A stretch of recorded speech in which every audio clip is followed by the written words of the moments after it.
नारायण गोसाई महाराज श्री गुरुदेव की जय। नितिल प्रविष्ट विष्णुपाद अशतर शतस्मर श्री भक्तिवेदांत वामन गोसाई महाराज की जय। नितिल प्रविष्ट विष्णुपाद अशतर शतस्मर श्री भक्तिवेदांत स्वामी महाराज श्री प्रभुपाद की जय। नितिल प्रविष्ट विष्णुपाद अशतर शतस्मर श्री भक्ति प्रज्ञान केशव गोसाई महाराज की जय। नितिल प्रविष्ट विष्णुपाद अशतर शतस्मर श्री भक्ति सिद्धांत सरस्वती गोसाई प्रभुपाद की जय।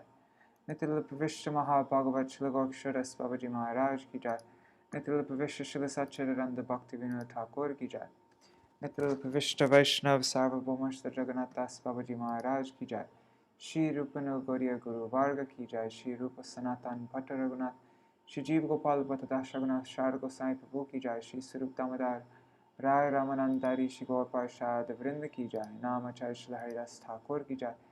प्रेम से कहो श्री कृष्ण चैतन्य प्रभु नित्यानंद श्री अद्वैत गदाधर शिवासरी गौर भक्त वृंद की जय।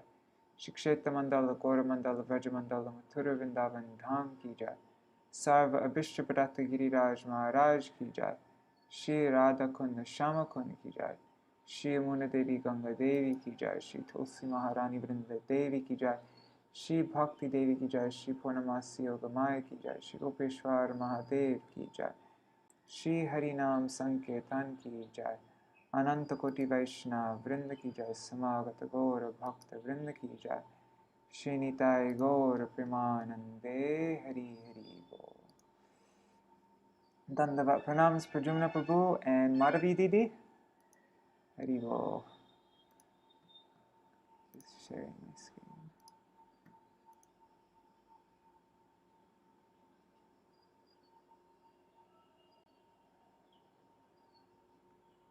Om Jnanatimirandasya Jnananjana Shalakaya Chakshurun Militam Yena Tasmai Shri Guruve Namaha.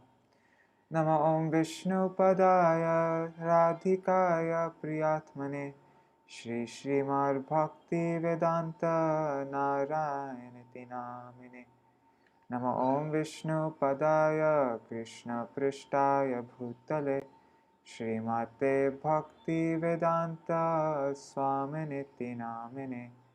Vanchakalpatarubhyascha kripa sindhubhya eva cha patitanam pavanebhyo vaishnavebhyo namo namaha.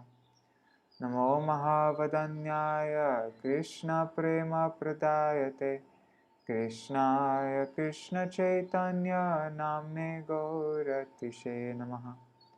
Guruve Gaurachandraya Radhikaya Itadalaye Krishnaya Krishna Bhaktaya Tarbhaktaya Namo Namaha. Yam prabrajantam anupetam apetakrityam Dvaipayano virahaka taro ajuhavo Putreti tanmayataya tarabhobhinedu Stang sarvabhuta hridayam munimanatosmi Narayanam namaskrityam narang chaiva narottamam Devim saraswatim vyasam tato jayam udirayet Shrinvatang svakata Krishna punya shravana kirtana Hridantasto yabhadrani vidhunoti suhrit satam Nashta prayeshvabhadreshu nityang bhagavata sevaya Bhagavatuttama shloke bhaktir bhavati naishtaki Tavaivasmi na jivami tvaya vina Iti vigyaya radhe tvam nayamam charanantikam Bhaktya vihina aparadha lakshay Shiptashtakama madhe Kripa mai tvam sharanam prapanna vrinde namaste charana ravindam Bhaja Shri Krishna Chaitanya Prabhu Nityananda Shri Advaita Gadadhar Shivasari Gaur Bhakta Vrinda Hare Krishna Krishna Krishna Hare Hare Hare Rama Rama Rama Hare Hare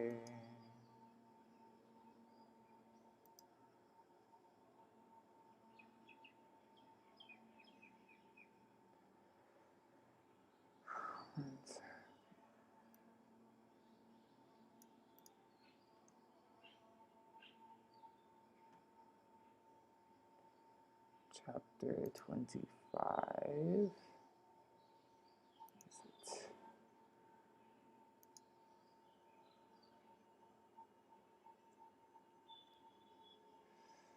All right.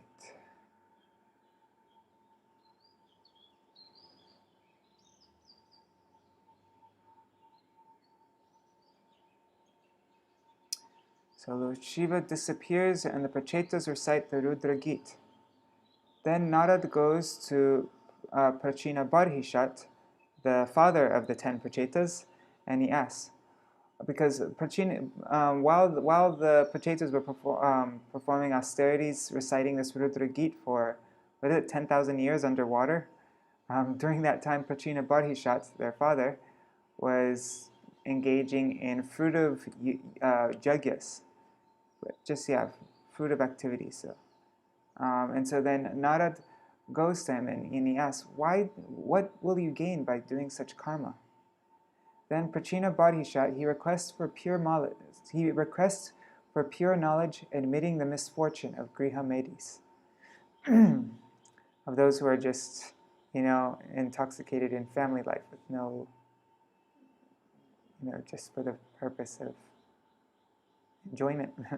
So then Narad shows the sacrificed animals in the sky, because he was doing so many yagyas, but like Srila Prabhupada explained, when you do a yagya and it's an animal sacrifice, and if it's not done completely properly, if there's any mistake in it, then the animal will not get a human form of life in the animal's next body, and then you just killed an animal mercilessly, really. And so then he saw all these sacrificed animals that were gonna, kill him or get their revenge on him eventually. So then that's where we read it up to the day before yesterday, and now this is what we read the beginning of this. Narad narrates the story of Purañjana. Now let me just check everything's good. Dandavat pranams Indira Mataji. Pradjumna Prabhu is asking if we can hear the Nishinga Kavacha. Not now, but maybe later I can, personally, I can do Nishinga Kavacha for you. Okay. So Narad narrates the story of Puranja. In this connection, I will narrate an old... Wait, what was the verse before? Yeah, he said, "Please see in the sky those animals which you have sacrificed without compassion. All these animals are awaiting your death to revengefully pierce your body with iron horns." Old story. In this connection, I will narrate an old history of a king called Puranja, one who enjoys in a body. Please understand it as I speak. Note, this is an allegorical presentation. Because a person entangled in material activities wants to hear stories of material activities, Narad Muni relates the topics of King Puranja. He is, however, none other than King Praṛtti-mārga himself. Puranjan's activities were celebrated. He had a friend named Avigyata, the Supersoul, whose activities were unknown. Note, the eternal living entity is called Brihat-Shrava because he is famous for his activities, although they are performed in different types of bodies. Puranjan traveled all over the world to find a suitable place to live for fulfilling his desires for sense gratification. He could not find a place of his liking, and therefore became morose and disappointed. Now, the living entity cannot be happy in any form of life or on any planet in the material world.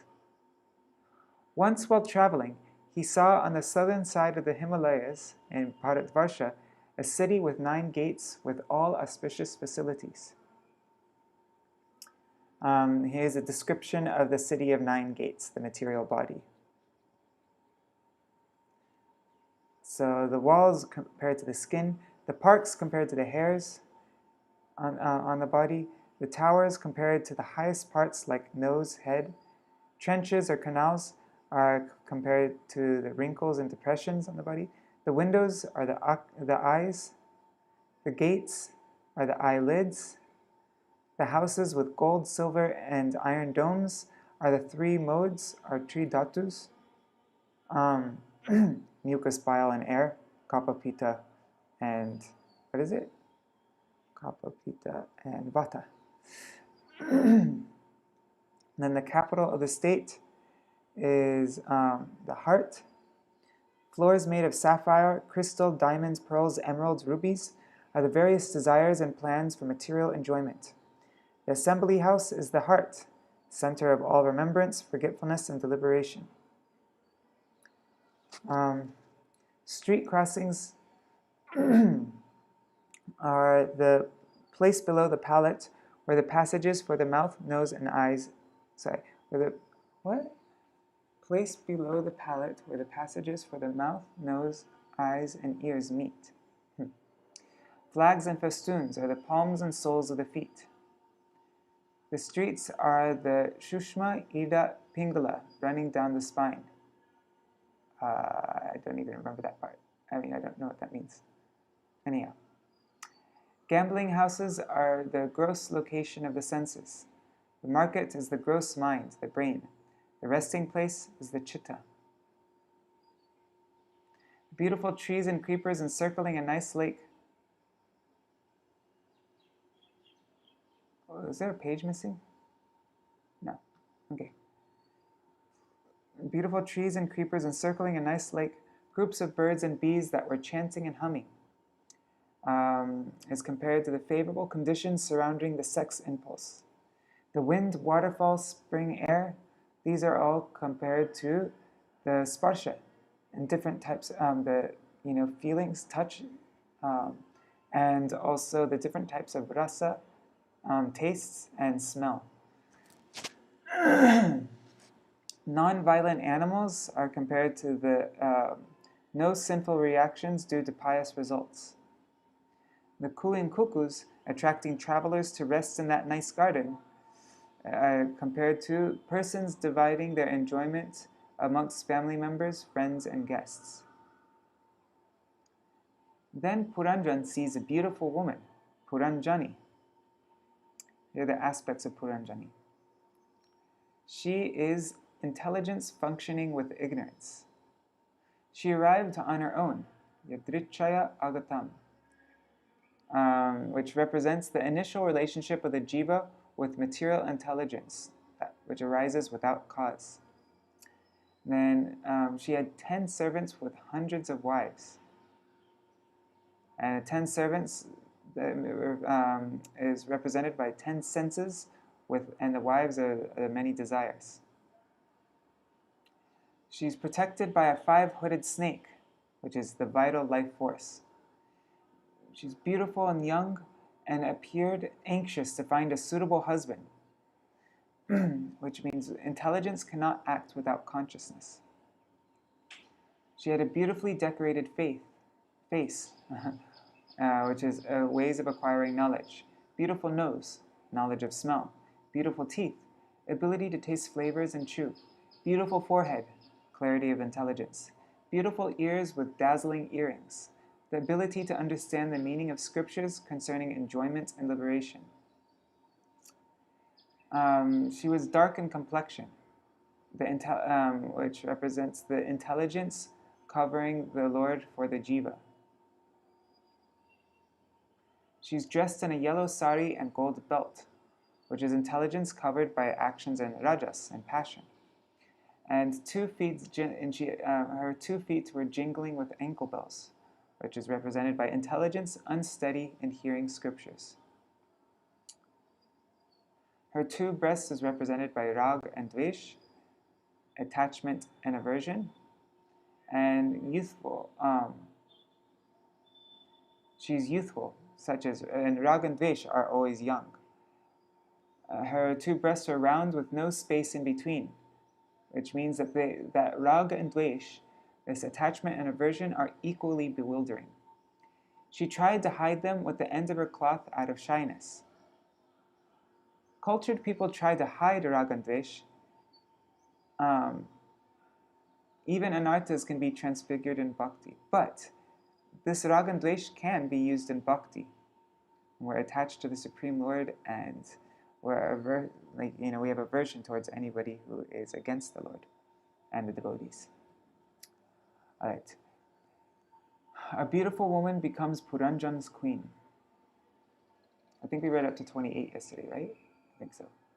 So Purañjan got attracted by her eyebrows and smiling face, and was pierced by the arrows of her lusty desires. Although a hero, he could not refrain from addressing her. Note 8. The jiva's free will. The jiva is bound by ignorance, material intelligence, by his own free will. The Lord doesn't bind him by force. Note B. Two types of heroes. The jiva can be a great material hero, a victim of Maya, or a great spiritual hero, Goswami who conquers the senses. Purañjan inquires from Purañjanī, "My dear lotus-eyed one, who are you? Where are you coming from? Whose daughter are you? What is the purpose of your coming here? Who are your 11 strong bodyguards? Who are the women following them? Who is the snake that is preceding you?" Note, in human life, one should put questions to himself and to his intelligence. At 28, who are you? Are you Bhavani or Saraswati or Lakshmi? You are alone in the forest like a sage. Are you looking for your husband? I think you must be Lakshmi, but I do not see the lotus flower in your hands. Where did you throw that lotus? Note, the lotus flower is the discerning power of the jiva. Everyone thinks his intelligence is perfect, but being bewildered, he doesn't know how to employ his intelligence. Intelligence should be employed in the service of the Lord. Okay, so this is where you're up to. 29.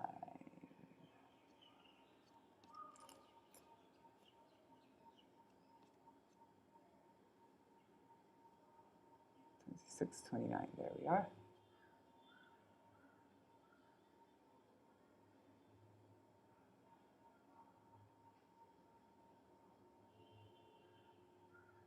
Nasamvaroru. And let me just see what verse we're reading up to. I always forget. We're reading up to 29 to 44. Okay.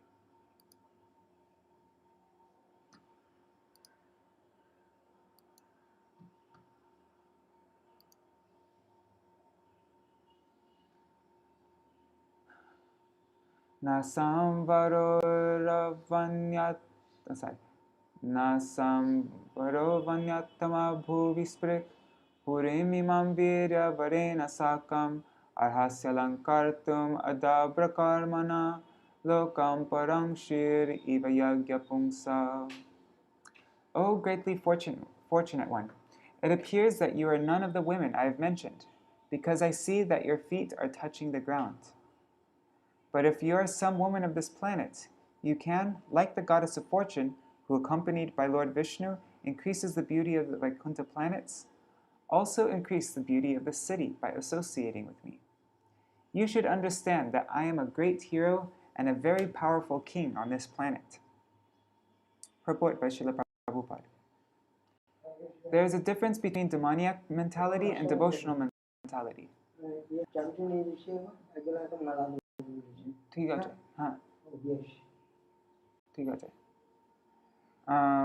Devotees know perfectly well the goddess of... there's a difference between the demoniac mentality and devotional mentality. Devotees know perfectly well that the goddess of fortune, who is the constant companion of Vishnu, or Narayan, cannot be enjoyed by a living entity. This higher sense of understanding is called Krishna consciousness. Nonetheless, everyone wants to become happy by imitating the prosperity of Narayan. In this verse, Purañjan states that the girl appears to be an ordinary woman. However, since he is attracted by her, he requests that she become as happy as the goddess of fortune by associating with him. Thus he introduces himself as a great king with great influence, so that she might accept him as her husband and be as happy as the goddess of fortune. To desire to enjoy this material world as a subordinate of the Supreme Personality of Godhead is godly. The demons, however, want to enjoy this material world without considering the Supreme Personality of Godhead. This is a difference between a demon and a demigod. The word bhuvi-sprik mentioned in this verse is significant. What does bhuvi-sprik mean? Touching the ground. Okay. When the demigods sometimes come to this planet, they do not touch the ground. Purañjana could understand that this girl did not belong to the transcendental world or the higher planetary system, because her feet were touching the ground. Since every woman in this world wants her husband to be very influential, rich, and powerful, Purañjana, to seduce the girl, introduced himself as such a personality. In the material world, whether one be a man or a woman, one wants to enjoy. A man wants to enjoy a beautiful woman, and a beautiful woman wants to enjoy a powerful, opulent man. Every living entity who possesses such material desires is called Purush, an enjoyer. Superficially, it appears that the woman is enjoyed and that the man is the enjoyer, but internally, everyone is an enjoyer. Consequently, everything in this material world is called Maya. Yareshamapanga vikanditendriyam savreda bhava smita vibramar bhruva tvayopashrishto bhagavan manobhava prabhadate tanugrahana shobhane. Certainly, your glancing upon me today has very much agitated my mind. Your smile, which is full of shyness but at the same time lusty, is agitating the most powerful Cupid within me. Therefore, O most beautiful, I ask you to be merciful upon me. Purport: everyone has lusty desires within, and as soon as one is agitated by the movement of a beautiful woman's eyebrows, the Cupid within immediately throws his arrow at the heart. Thus one is quickly conquered by the eyebrows of a beautiful woman. When one is agitated by lusty desires, his senses are attracted by all kinds of vishai, enjoyable things like sound, touch, form, smell, and taste. These attractive sense objects oblige one to come under the control of a woman. In this way, the conditional life of a living entity begins. Conditional life means being under the control of a woman, and certainly the living entity is always at the mercy of a woman or a man. Thus, the living entities live in bondage to one another, and thus they continue this conditional material life illusioned by Maya. Tarananam subhrusutara lochanam vyalambinila lakavrinda samvritam uniyame darshaya valguvakchakam yadvridaya nabhimukam suchismite. My dear girl, your face is so beautiful with your nice eyebrows and eyes, and with your bluish hair scattered about. In addition, very sweet sounds are coming from your mouth. Nonetheless, you are so covered with shyness that you do not see me face to face. I therefore request you, my dear girl, to smile and kindly raise your head to see me. Purport: such a speech is typical of a living entity attracted by the opposite sex. This is called bewilderment, occasioned by becoming conditioned by material nature. When thus attracted by the beauty of the material energy, one becomes very eager to enjoy. This is elaborately described in this instance of Purañjana's becoming attracted by the beautiful woman. In conditional life, the living entity is attracted by a face, eyebrows, or eyes, a voice, or anything. In short, everything becomes attractive. When a man or a woman is attracted by the opposite sex, it does not matter whether the opposite sex is beautiful or not. The lover sees everything beautiful in the face of the beloved, and thus becomes attracted. This attraction causes the living entity to fall down in this material world. This is described in Bhagavad Gita 7.27. Icha dvesha samuthena dvanda mohena bharata sarva bhutani samoham sarge yanti parantapa. O sign of Bharat Arjuna, O conqueror of the foe, all living entities are born into delusion, overcome by the dualities of desire and hate. This condition of life is called avidya.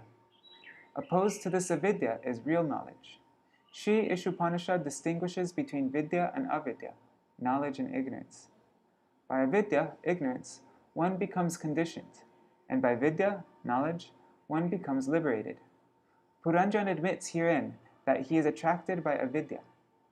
Now he wishes to see the complete feature of avidya and so requests the girl to raise her head so that he could see her face to face. He thus wishes to see the various features that make avidya attractive. Naraduvacha itam puranjanam nari yachamana madhiravat abhyanandatta tam viram asanti viramohita. Narad continued, "My dear king, when Purañjana became so attracted and impatient to touch the girl and enjoy her, the girl also became attracted by his words and accepted his request by smiling. By this time, she was certainly attracted by the king." Purport. By this incident, we can understand that when a man is aggressive and begins to woo a woman, the woman becomes attracted to the man.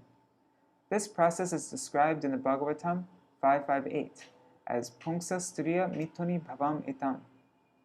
This attraction is enacted on the platform of sexual life. Thus, the sex impulse is the platform of material engagement. This conditional life, the platform of material sense enjoyment, is the cause of forgetfulness of spiritual life. In this way, a living entity's original Krishna consciousness becomes converted into material consciousness. Thus, one engages in the business of sense gratification. Na vidama vayam sangyak kataram purusharshava atmanascha parasyapi gotram nama chayat kritam. The girl said, "O best of human beings, I do not know who has begotten me. I cannot speak to you perfectly about this, nor do I know the names or the origin of the associates with me." Purport. The living entity is ignorant of his origin. He does not know why this material world was created, why others are working in this material world, and what the ultimate source of this manifestation is. No one knows the answers to these questions, and this is called ignorance. By researching into the origin of life, important scientists are finding some chemical compositions or cellular combinations, but actually no one knows the original source of life within this material world. The phrase Brahma Jigyasa is used to indicate an inquisitiveness to know the original source of our existence in this material world.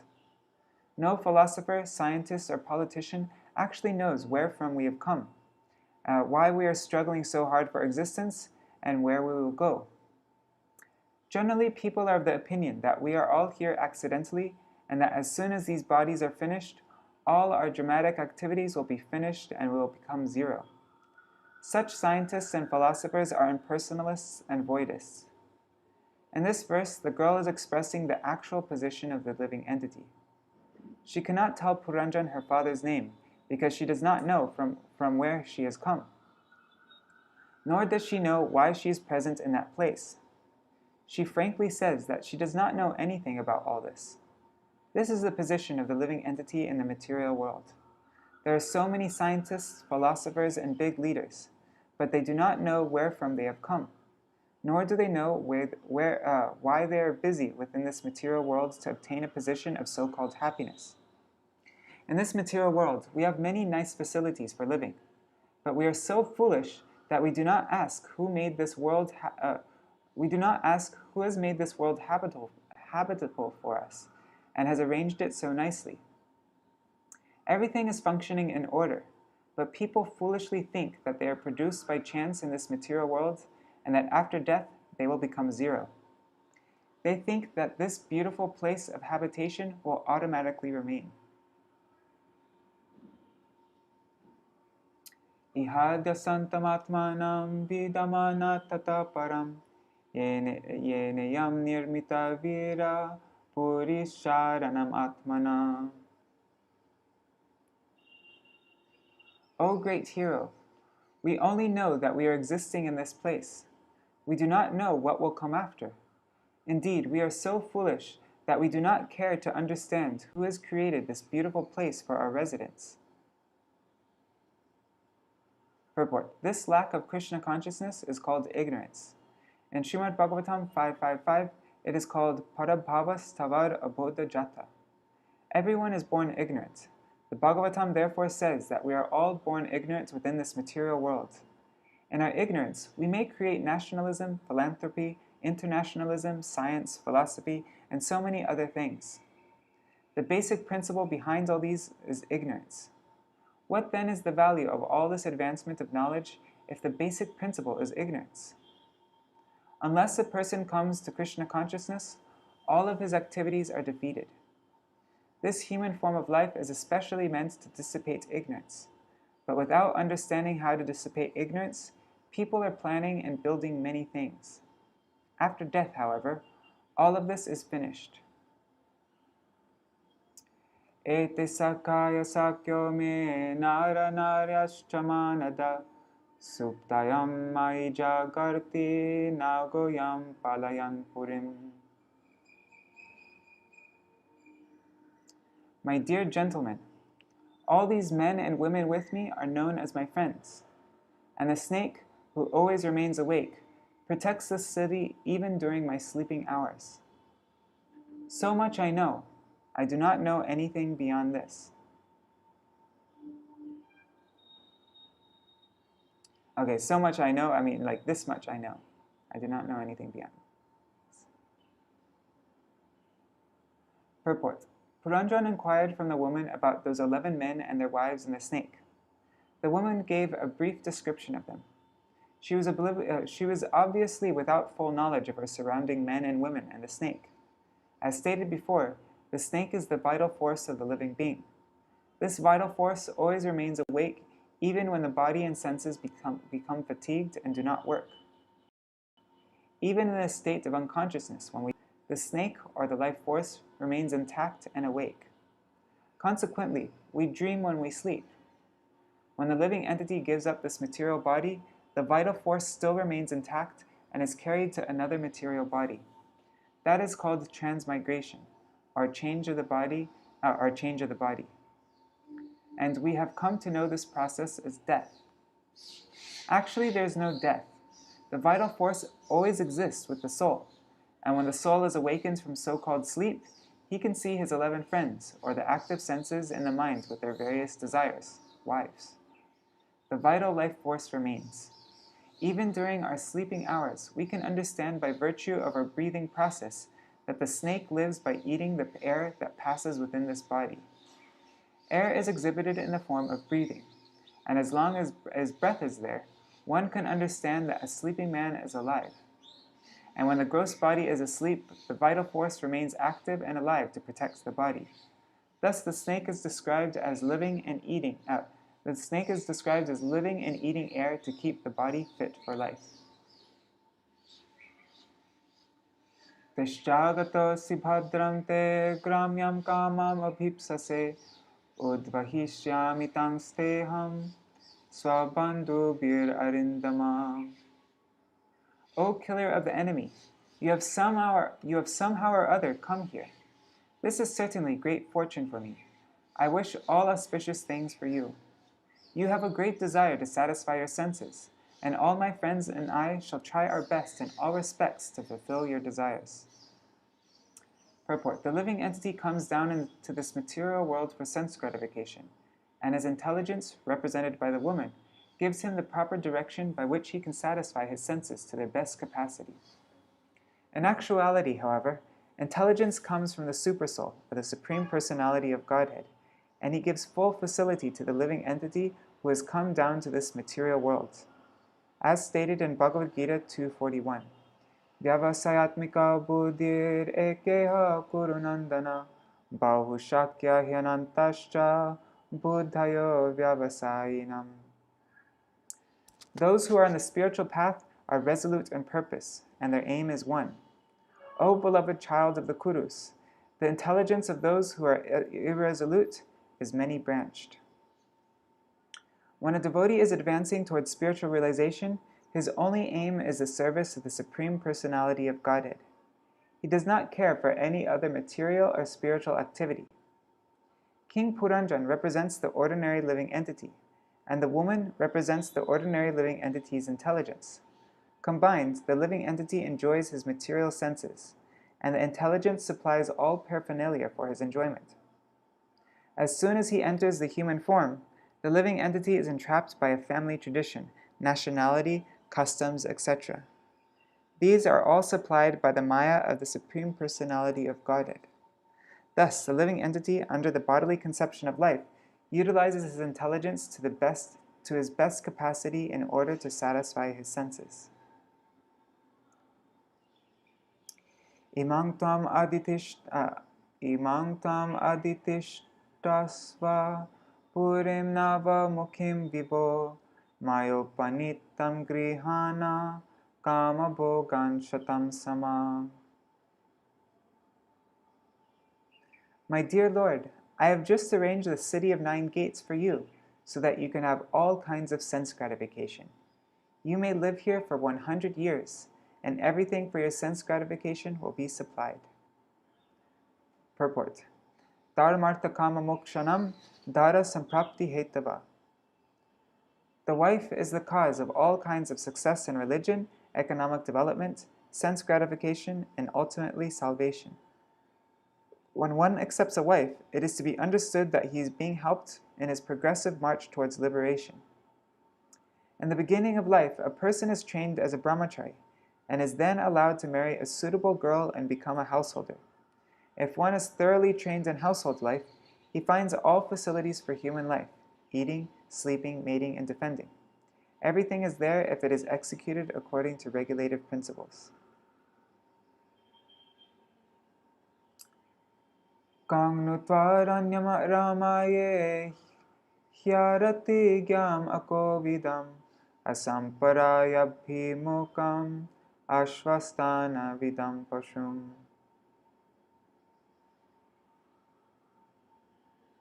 How can I expect to unite with others who are neither conversant about sex nor capable of knowing how to enjoy life while living after death?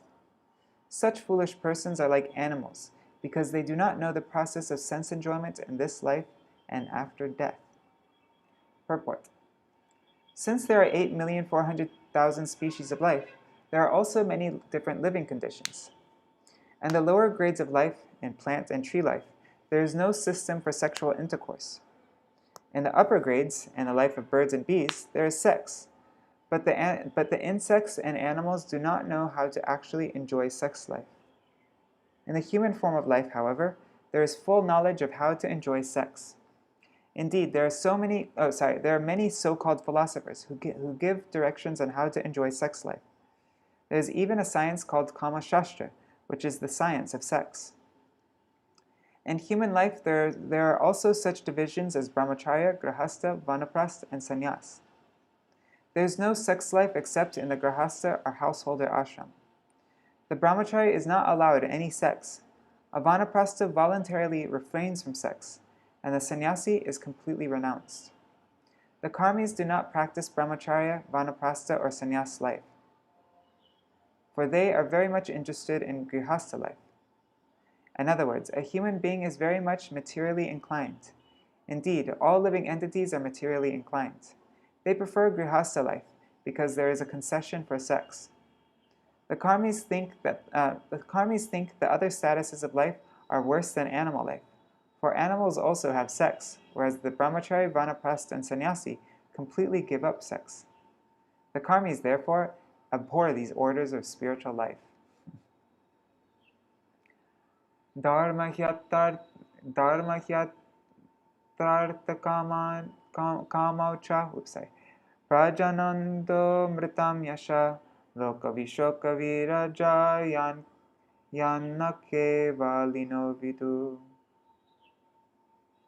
The woman continued, in this material world, a householder's life brings all kinds of happiness in religion, economic development, sense gratification, and the begetting of children, sons, and grandsons.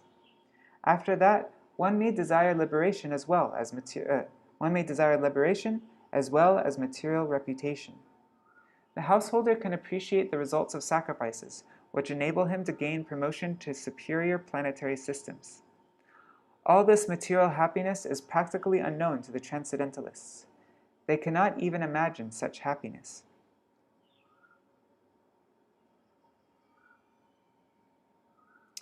Purport. According to Vedic instructions, there are 2 paths for human activities. One is called pravṛtti-mārga, and the other is called nivṛtti-mārga. The basic principle for either of these paths is religious life. In animal life, there is only pravṛtti-mārga. Pravṛtti-mārga means sense enjoyment, and nivṛtti-mārga means spiritual advancement. In the life of animals and demons, there is no conception of nivṛtti-mārga, nor is there any actual conception of pravṛtti-mārga. Pravṛtti-mārga maintains that even though one has the propensity for sense gratification, he can gratify his senses according to the directions of the Vedic injunctions. For example, everyone has the propensity for sex life, but in demoniac civilization, sex is enjoyed without restriction. According to Vedic culture, sex is enjoyed under Vedic instructions. Thus, the Vedas give direction to civilized human beings to enable them to satisfy their propensities for sense gratification. In the nivṛtti-mārga, however, on the path of transcendental realization, sex life is completely forbidden. The social orders are divided into 4 parts: brahmacharya, grahastha, vanaprastha, and sannyas, and only in the householder life can the pravṛtti-mārga be encouraged or accepted according to Vedic instructions.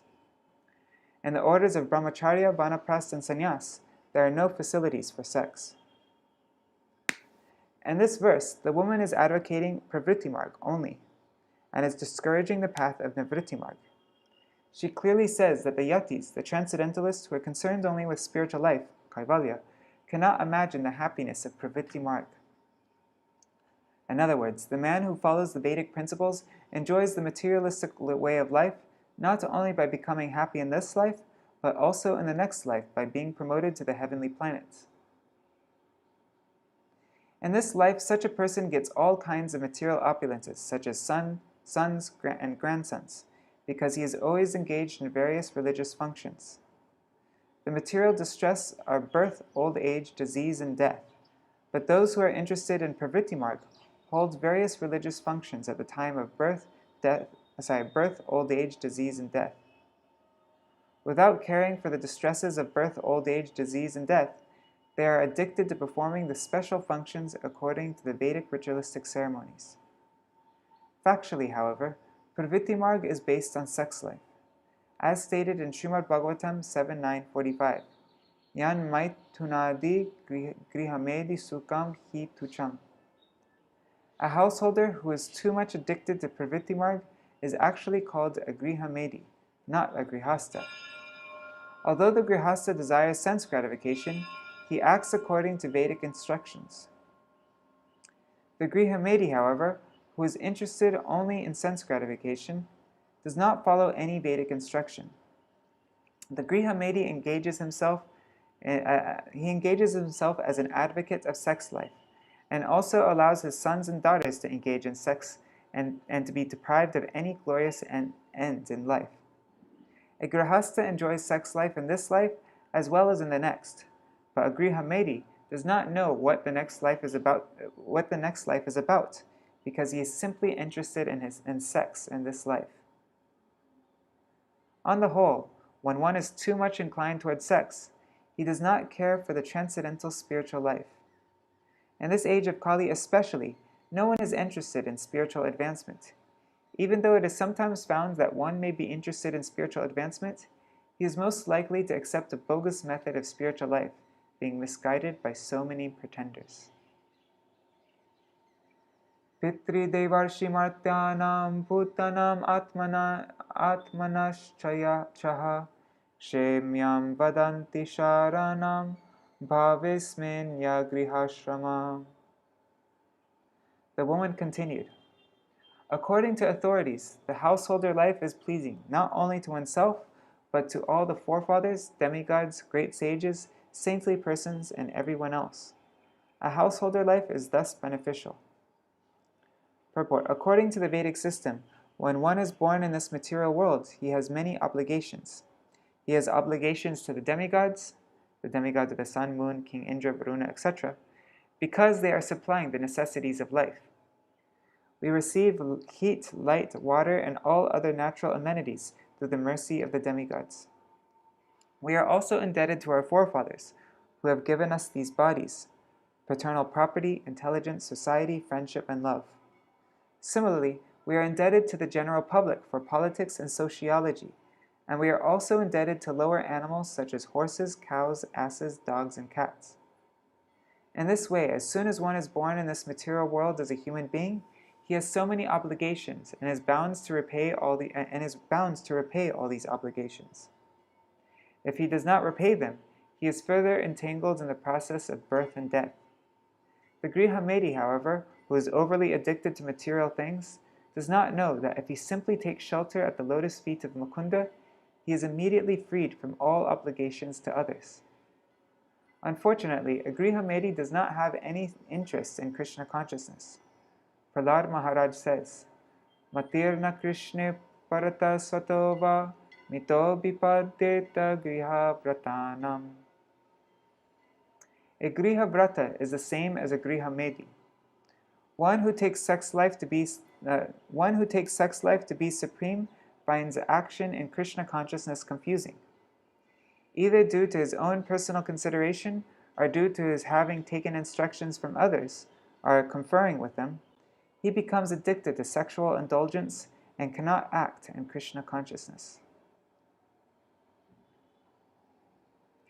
Kanama vira vikyatam vadanyam priya darshanam navrinita priyam praptam madrishi twadrisham patim. O my great hero, who in this world would not accept a husband like you?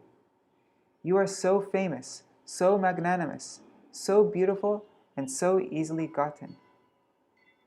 Purport. Every husband is certainly a great hero to his wife. In other words, even if a woman loves a man, that man appears very beautiful and magnanimous. Unless one becomes beautiful in the eyes of another, one cannot dedicate his whole life to another. The husband is considered very magnanimous because he gives as many children to the wife as she likes. Every woman is fond of children. Therefore, any husband who can please his wife by sex and give her children is considered very magnanimous. Not only does the husband become magnanimous by begetting children, but by giving his wife ornaments, nice food, and dresses, he keeps her completely under submission. Such a satisfied wife will never give up the company of her husband. Manu Samhita recommends that to keep a wife satisfied, a husband should give her some ornaments, because women are generally very fond of home ornaments, dresses, children, etc. In this way, the woman is the center of all material enjoyment. In this regard, the word vikyatam is very significant. A man is always famous for his aggression towards a beautiful woman, and such aggression is sometimes considered rape. Although rape is not legally allowed, it is a fact that a woman likes a man who is very expert at rape. I think Srila Prabhupada is taking this word in the, what's the archaic context?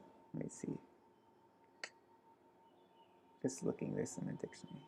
Whatever. It's not coming up in the dictionary.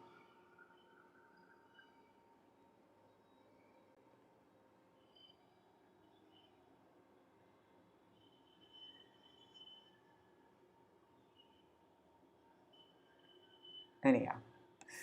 Okay. Kasyamanaste bhuvi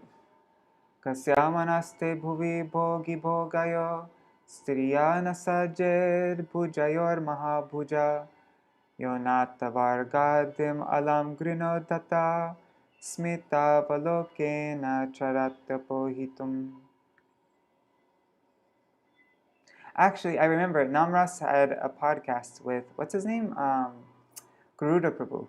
And they talked all about that purport, because that was a very controversial purport. And so anyways, yeah, there's a whole topic that they spoke about. O mighty armed, who in this world will not be attracted by your arms, which are just like the bodies of serpents? Actually, you relieve the distress of husbandless women, like us, by your attractive smile and your aggressive mercy. We think that you are traveling on the service of this earth just to benefit us only.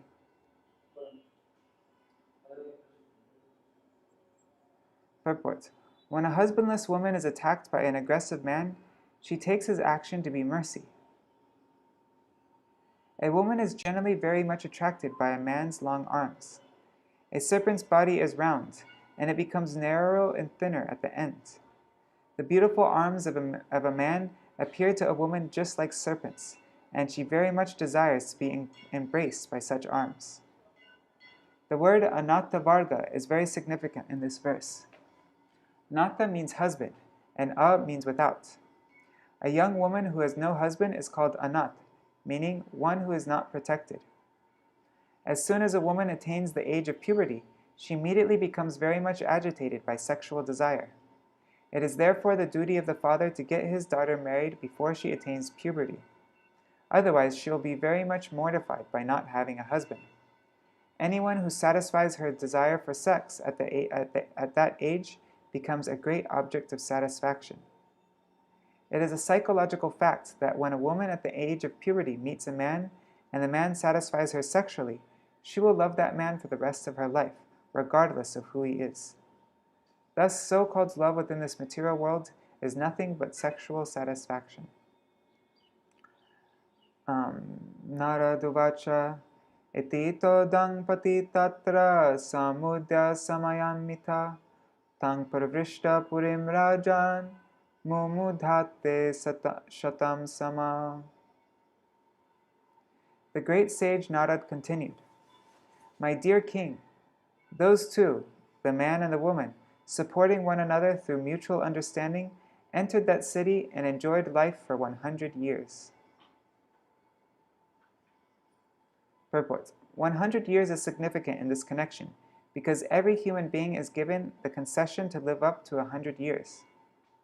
The span of life is different on different planets, according to the planet's distance from the sun. In other words, 100 years on this planet is different from 100 years on another planet. Lord Brahma lives for 100 years according to time on the Brahmaloka planet, but one day of Brahma is equal to millions of years on this planet.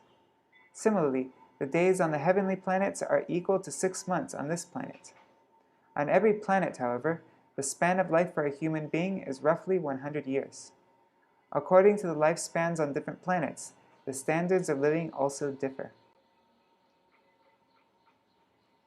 Upagiya mano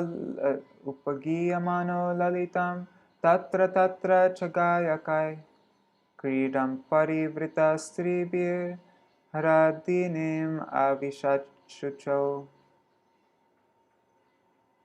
Many professional singers used to sing about the glories of King Puranja and his glorious activities. When it was too hot in the summer, he used to enter a reservoir of water. He would surround himself with many women and enjoy their company. Purport. A living being has different activities in different stages of life. One stage is called Jagrata, or the life of awakening, and another is called Swapna, or the life of a dream. Another stage is called Susupti, or a life in an unconscious state, and still another stage occurs after death. In the previous verse, the life of awakening was described. That is, the man and the woman were married and enjoyed life for 100 years. In this verse, life in the dream state is described. For the activities of Puranja accomplished during the day were also reflected at night in the dream state. Puranja used to live with his wife for sense enjoyment, and at night this very sense enjoyment was appreciated in different ways. A man sleeps very soundly when he is greatly fatigued, and when a rich man is greatly fatigued, he goes to his garden house with many female friends, and there enters the water and enjoys their company. Such is the tendency of the living entity within this material world. A living entity is never satisfied with a woman unless he is trained in the system of brahmacharya. Generally, a man's tendency is to enjoy many women, and even at the very end of life, the sex impulse is so strong that even though one is very old, he still wants to enjoy the company of young girls. Thus, because of the strong sex impulse, the living entity becomes more and more involved in this material world.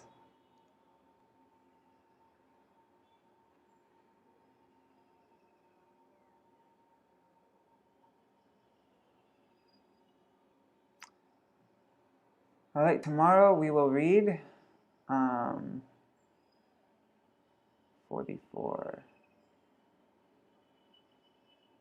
Tomorrow we'll read about the gates and inhabitants of the city. They represent the 9 holes and other parts of the body. And then King Purañjana is captivated by his wife. Purañjana fulfills all her desires, follows all her activities, and becomes her pet animal. That's what we're reading tomorrow.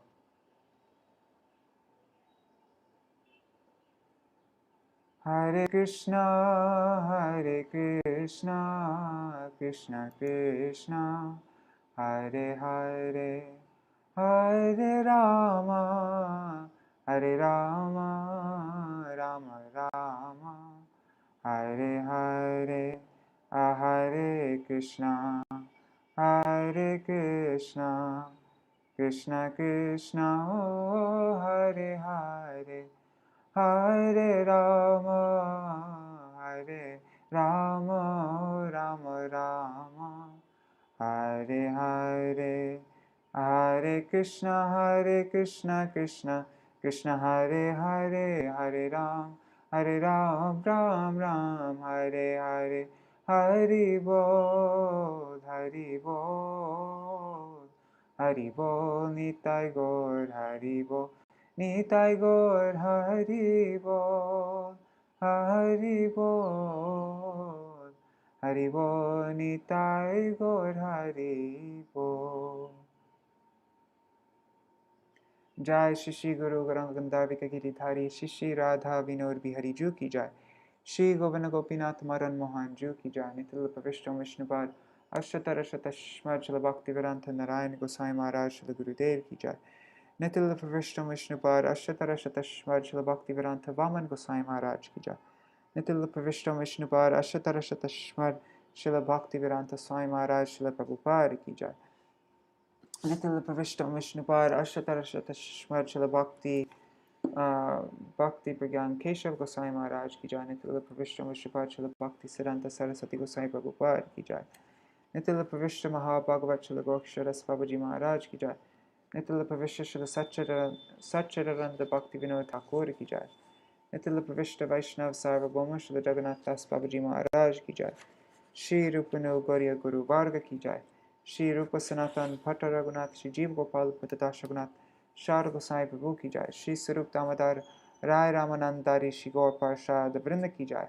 Nama Chai Shri Haridas Thakur ki Jai. Prem se kaho Shri Krishna Chaitanya Prabhu Nityananda Shri Advaita Gadadhar Shivasari Gaur Bhakta Vrinda ki Jai. Shri Kshetra Mandala Gaura Mandala Vraja Mandala Mathura Vrindavan Dham ki Jai. Sarva Abhishta Pradata Giriraj Maharaj ki Jai. Shri Radha Kund Shama Kund ki Jai. Shri Mona Devi Ganga Devi ki Jai. Shri Tulsi Maharani Vrinda Devi ki Jai. Shri Bhakti Devi ki Jai. Shri Purnamasi Yoga Maya ki Jai. Shri Gopeshwar Mahadev ki Jai. Shri Harinam Sankirtan ki Jai. Ananta Koti Vaishnav Vrinda ki Jai. Samagata Gaur Bhakta Vrinda ki Jai. Shri Nitai Gaur Premanande Hari Hari Bol. Vrindai Tulsi Devai Priyai Keshavashacha Krishna Bhakti Padadevi Satyavataya Namo Namaha Vancha Kalpatarubhyashta Kripa Sindhubhya Evacha Patitanam Pavanebhyo Vaishnavebhyo Namo Namaha. Dandavat Pranams.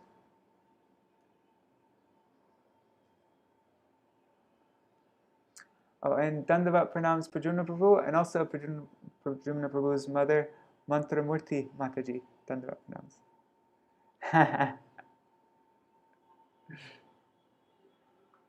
Yeah, I think that that particular thing, that particular purport in Śrīmad-Bhāgavatam is like one of the most controversial things that is in any of Srila Prabhupada's books. That sentence there, and there have been many different explanations for it. The devotees have. And I remember I think very complete conversation about that particular statement was on, as I mentioned before, Namrasa's podcast with Gurudev Prabhu, who is very much involved with the book publications, and he knows I've seen articles written about it, and I saw that in the podcast, and I just I don't really. I need to like read up a little bit more on it and hear what these devotees how these devotees have been explaining it to comment more on it because I have a bad memory. But yeah. I'm sure Srila Prabhupada didn't mean it in the extreme way that we think. Anyways, I'm not even going to comment on it because I need to be more knowledgeable about that whole topic to be able to. All right, Haribol.